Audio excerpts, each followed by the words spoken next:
은양제에게 북토크 책 향기, 책 속의 은혜 향기. 자, 오늘의 세 번째 손님은 그 유명한 강은도 목사님입니다. 환영합니다. 안녕하세요. 더 푸른 교회 강은도 목사입니다. 오, 예. 자, 오늘 북토크는요, 바로 우리 목사님께서 최신간으로 내신 복음 언박싱이라는 이 책입니다. 이 안에 있는 보물들, 오늘 북토크를 통해서 목사님의 이야기를 직접 들어보도록 하겠습니다.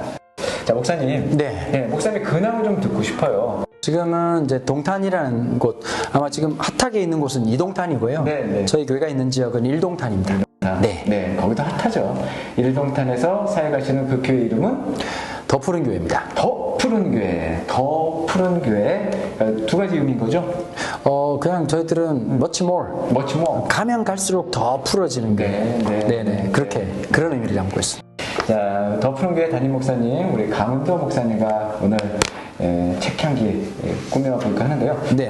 먼저 강은도 목사님 하면 청청사역입니다. 청소년과 청년 사역을 주로 하셨는데요.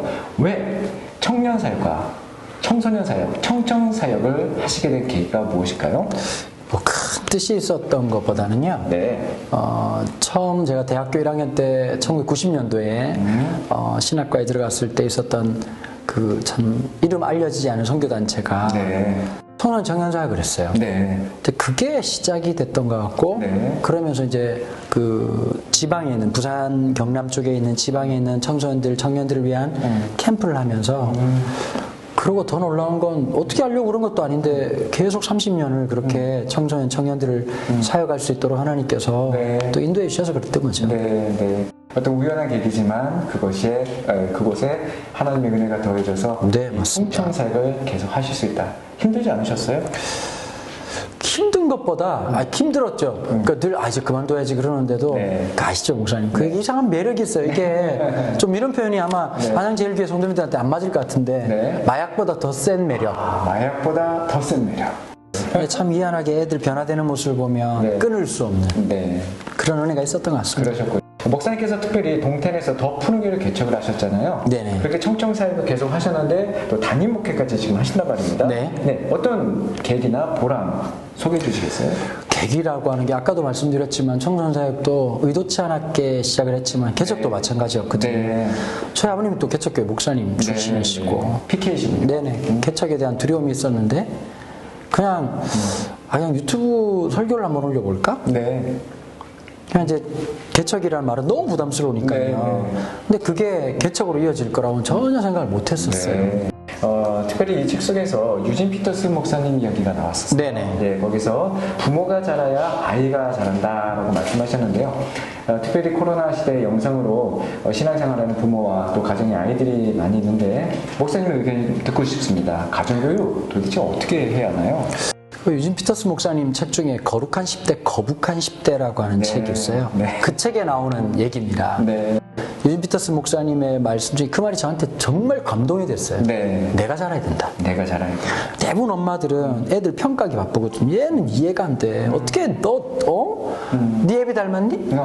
늘 그런 얘기 하시잖아요. 근데 실상은 엄마 아빠의 자랑이 없다는 것에 대해서 먼저 우리가 내 자녀가 청소년이면 내가 청소년의 교사고 목자라는 생각을 가지셨으면 좋겠다는 마음을 가지게 됐어요. 그래서 애들 시각에서 우리를 보고 또 그 아이들을 돕는 게 어떤 게 있을까. 그러니까 때론 이럴 때가 있잖아요. 보면 너 왜 그래? 라고 하는 평가보다는 얘가 지금 열심히 하고 싶은데 그게 잘 안 되니까 너무 힘든 거야. 우리도 공감받고 싶잖아요. 그런 입장으로 아마 우리 부모님들이나 어른들이 애들 시각으로 조금 교회를 바라보고 교회 시설이나 재정적인 것이나 행사나 이런 걸 좀 보셨으면 어떨까 이런 마음입니다. 그렇군요. 하여튼 부모님들이 먼저 예배자로 또 주 안에서 자람을 통해서 아이들이 보고 배우는 것이 정말 클 거라 생각합니다. 그래서 저희 교회는요 부모의 또 다른 이름을 교회에서 공식적으로 부여를 했습니다. 어떻게? 신앙 전수교사. 신앙을 전수할 수 있는 교사가 바로 각 가정의 부모이고 또 교회에 있는 교회학교 선생님들은 오히려 반대로 신앙 돌봄 부모. 이런 또 교차적인. 그러네요. 저는 그런 표현 쓰고 싶어요. 영적인 제사장. 영적 제사장. 가정에서의 무너진 지성소가 회복되게 하는 거. 참 그게 진짜 어려워요. 저도 우리 집애가 고3, 고1이걸라니까. 네. 전국에 있는 제 청소년들 다 사랑해요. 2명 빼고. 걔들이 우리 집에 살아요. 네. 그 우리 아들 볼 때마다 네. 자꾸 레이기를 묵상하게 된다? 그게 막 번제로 드리고 싶고. 그럼 갚고 싶고. 아이, 너무 심했네. 자, 우리 목사님. 네. 덮은교를 통해서 예배의 회복과 기도의 회복이라는 하나님의 영광을 이루신다라고 또 제 책에 남기셨어요. 네네. 구체적으로 좀 말씀해 주시죠. 저는 두 가지 사명을 가지고 그 목회를 시작하도록 하나님 인도해 주셔서 첫 번째는 예배 회복이었어요. 예배 회복. 그래, 팬데믹 상황 속에서 네. 제일 큰 타격을 입은 게 예배였던 것 같아요. 그렇죠. 위축되고 네. 힘들어지고 예배 회복. 그리고 또 하나는 교회 집회 가면서 제가 깨달은 게 하나 있어요. 네. 교단을 초월하고요. 네. 기도가 너무 많이 죽어버렸어요. 기도가 죽었다. 그러니까 저는 예배 회복과 기도의 회복이 그리스도인의 본질이라고 생각하거든요. 네. 그러니까 엔진을 잃어버린 차와 같은 느낌? 우리가 예배 짧은 시간 1시간이지만 일주일 동안 살 수 있는 원동력이 되고 네. 힘들고 어려울 때마다 부르짖을 때마다 내 힘이 아니라 주님 주신 힘으로 살아가는 사실 우리 믿음의 선배들이 그렇게 사셨잖아요. 네.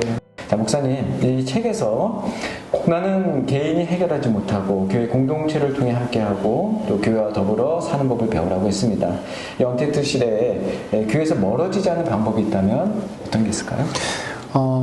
교회를 떠나게 되는 유익보다 잃어버린 유익이 훨씬 많다고 생각해요. 네. 그러니까 저는 우리 다음 세대 아이들 할 때 제일 중요한 개념이 공동육아라고 하는 개념이에요. 공동육아. 너의 아이가 아니라 우리의 아이. 네. 그게 어린아이든 청소년들은 청년이든 그러다 보니까 진짜 해야 될 일들이 진짜 많더라고요. 그러니까 나 혼자서는 보는 관점도 할 수 있는 능력도 제한적이잖아요.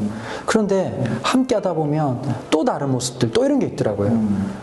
부모로서 해주는 말인데 똑같은 말이라도 형이 해주면 흡수력이 높아지는 거죠.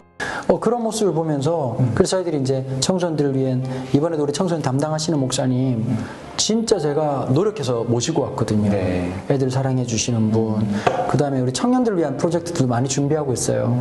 이 친구들 중에서도 이제 자영업 준비하는 친구들이 있는데 우리 시드머니를 좀 마련하려고 해요. 한 2억 정도 마련해서 교회 또 경험 많으신 분들이 계시잖아요. 네. 슈퍼바이저가 돼서 네.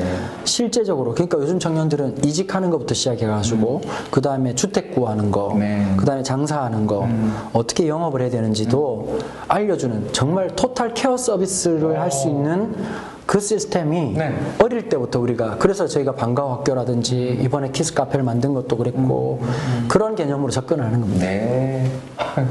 네, 공동 육아부터 또 취업 지원까지 정말 인생 토탈 서비스를 교회에서 다 해주고 있네요.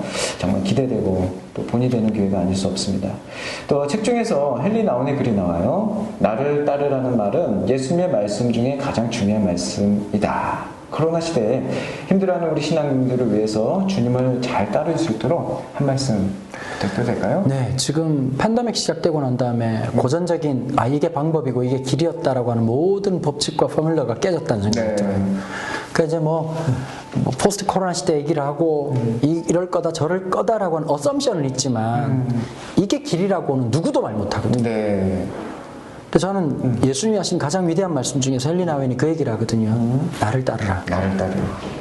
오늘 우리의 삶에 이 불안을 살아갈 수 있는 유일한 방법은 주님을 따르는 삶이라고 생각해요. 네. 그 안에 하나님이 믿음 주시는 거룩한 무모함, 그 다음에 용기. 지금 대부분 다가 눈치만 보더라고요. 네. 서로 어떻게 누가 먼저 나가나 이게 아니라 눈치 보는 인생이 아니라 저는 하나님의 성령이 임하시면 그 눈치가 거룩한 감각이 된다고 믿거든요.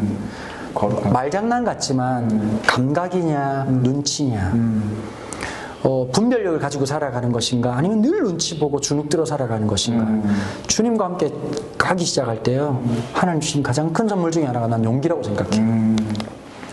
저는 이제 이 책을 준비하면서도 좀 그런 마음이 가졌어요. 네. 안 믿는 분들 좀 읽을 수 있도록 하면 좋겠다. 복음 전하는 의미로도 굉장히 좋을 것 같고요. 그 다음에 요즘 글을 읽고 싶지만 난독증이라든지 공황장애라든지 힘든 분들이 계셔요. 네. 그래서 모든 설교 챕터 맨 마지막에 QR코드를 만들어 놓고 네. 휴대폰으로 카메라로 찍으면 바로 유튜브 설교로 연동이 되게 돼 있습니다. 그래요? 그래서 이제 들리는 설교, 보는 설교로 연동되도록 되어 놨습니다. 예. 지인분들에게 특별히 믿지 않는 분에게도 부담 없이 할 수 있는 선물과 같은 책 언박싱. 오늘 언박싱의 저자 강은도 목사님과 함께 이야기 나누고 있는데요. 자, 마지막 질문이 될 것 같습니다.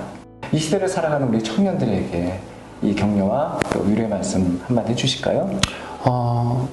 지금까지 버텨오신 여러분들 너무 수고했다는 말을 꼭 해주고 싶어요. 네. 진짜 한 번도 경험하지 못했던 시간들을 살아갔던 네. 거거든요. 그렇죠. 심지어 저는 오늘 예배당까지 오기까지 얼마나 힘들었을까.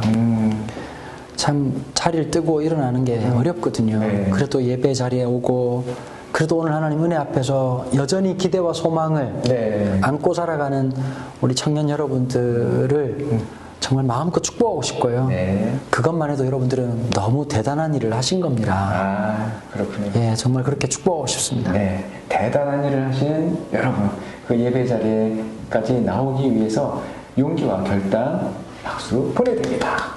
자, 우리 안양제교회 성도님들, 우리 책향기, 책 속의 은혜의 향기 세 번째 손님으로 강은도 목사님과 함께 해봤는데요. 책은 늘 그렇습니다. 우리에게 주는 정말 선생님과 같은 좋은 매체이죠. 책을 보기 힘들고 책 앞에 앉아있는 시간이 조금 어려운 시대이긴 하지만 우리 이런 좋은 책 한 권 늘 곁에 두고 정말 생생한 우리에게 주신 하나님의 말씀으로 받아들이시면 어떨까요? 오늘 저자 강은도 목사님과 함께 봤는데요. 목사님 어떠셨나요? 이렇게 또 이런 시간 또 처음이라 네. 좀 당황스럽기도 하고 당황스럽다는 게 싫다는 게 아니라 네. 고맙고 너무 좋네요. 네. 선물 받은 느낌입니다. 네. 제가. 다음에 또 만나뵙기를 기대하겠습니다. 네, 감사합니다. 새해 건강하시고요. 주님의 평안이 늘 함께 하시길 바랍니다. 감사합니다. 우리 성도님께 사랑의 하트 한번 발사해 주시고